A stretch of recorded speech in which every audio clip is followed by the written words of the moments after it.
10వ మాటలో రాయబడి ఉంటుంది. దేవుడే చెప్తాడు యెహోషువతో, ఎలా నీ ముఖము నేలన మోపుకొని ఇక్కడ ప్రార్థన చేస్తున్నావు, లేచి పైకెళ్ళు, లేదా లేచి ప్రార్థన ఆపేసేయి అంటాడు.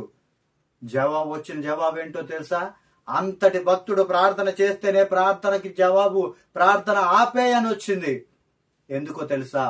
ఇశ్రాయేలీలో పాపముంది, శపితమైనది వారు కొంత తీసుకొని దొంగిలించి బొంకి తన డేరాలో దాచుకొని ఉంచారని దేవుడు ఆకానుని గురించి చెప్తా ఉంటాడు. ఈరోజు సూటిగా సంగమా ఒకటి తెలియచేస్తున్నాను, దైవ బిడ్డలారా ఒకటి తెలియజేస్తా ఉన్నాను. పాపము నీ గుడారంలో ఉంటే, పాపము నీ గృహంలో ఉంటే, పాపము నీ హృదయంలో ఉంటే ప్రార్థనకు వచ్చే జవాబు ఏంటో తెలుసా? దేవుడు చెప్తా ఉంటాడు, ఆపే నీ ప్రార్థన. ఎందుకనంటే ఆ ప్రార్థనకు జవాబు రాదు, ఆ ప్రార్థన ముందుకెళ్ళదు, ఆ ప్రార్థన దేవుని సన్నిధికి చేరదు. అందుకే దేవుడు అంటాడు, ఇశ్రాయేలులో పాపం చేసి ఉన్నారు అని దేవుడు యెహోషువతో చెప్తా ఉంటాడు. నువ్వు వెళ్ళి ముందు ఆ కార్యం జరిగించమంటాడు. ఈరోజు సూటిగా నేను ఒకటే తెలియజేస్తానా, నీ కుటుంబంలో ప్రార్థన జరుగుతుందా?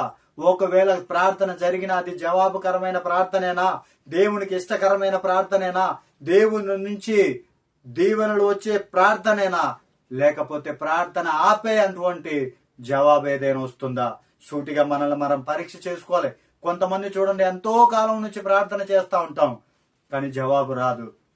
ఎందుకు రాదయ్యా అంటే ఎక్కడో ఒక చోట దేవునికి నచ్చని మన హృదయంలోనో, గృహములోనో, కుటుంబంలోనో ఎక్కడో ఒక చోట ఏదో మనకి దేవునికి అడ్డుపడేది ఉంటుంది గనక ప్రార్థనకు జవాబు రాదు.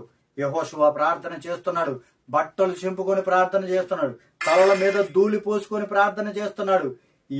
అంతటి భక్తుడి ప్రార్థనకే జవాబు వచ్చింది ఏంటంటే ఇశ్రాయేలీయులలో పాపం ఉందని.